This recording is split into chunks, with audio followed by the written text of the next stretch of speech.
알기 쉬운 건강상식 시간입니다. 오늘은 교통사고 발생 시 나타날 수 있는 증상과 간단한 치료 방법에 대해 알아보겠습니다. 사고 후 다음 날부터 증세가 나타나는 경우가 많아서 적절한 치료가 요구됩니다. 영상 함께 만나보시죠. 따뜻한 봄을 맞아 외부 활동이 많아지면서 교통사고 발생 역시 많아지는 봄철입니다. 오늘은 교통사고 후 발생할 수 있는 증상들에 대해 설명해 드리고자 합니다.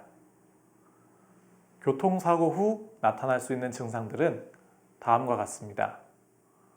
척추와 관절의 통증, 근육의 긴장 및 움직임 제한, 골절, 디스크 및 연골의 손상, 소화불량, 메스꺼움, 구토, 어지럼, 놀람, 불안, 수면불량 등 다양한 증상들이 나타날 수 있습니다.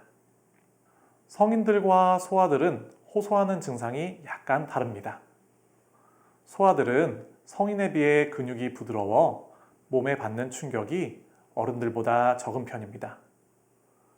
하지만 소아들은 크게 놀라는 경우가 많습니다.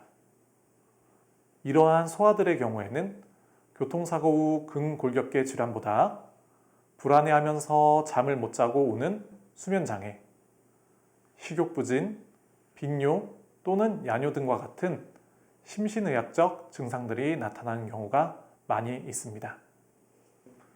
교통사고 후유증에는 몇 가지 특징들이 있습니다.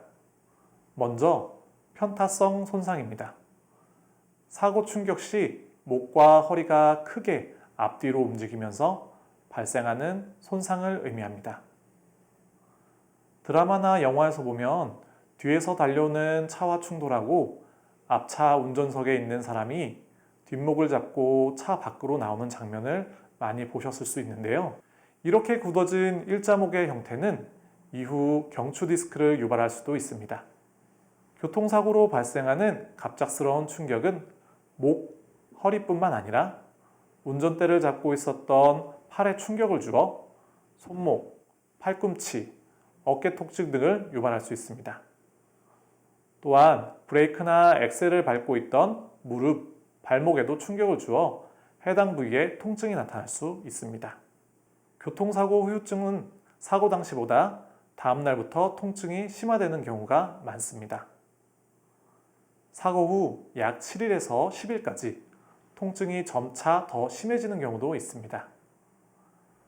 보통 사고 처음에는 뒷목만 아팠다가 점차 어깨, 등, 허리가 아프거나 팔이 저리는 등의 증상이 발생하기도 합니다. 이렇게 치료 과정 중 증상 부위가 점점 넓어지거나 사고 당시에는 없었던 증상들이 새롭게 나타나며 그 증상들이 점점 심해지기도 하는 지연 반응이 나타날 수 있습니다. 교통사고 후유증의 세 번째 특징은 환자의 컨디션에 따라 통증이 악화되었다가 호전되는 것이 반복되는 경우가 많습니다.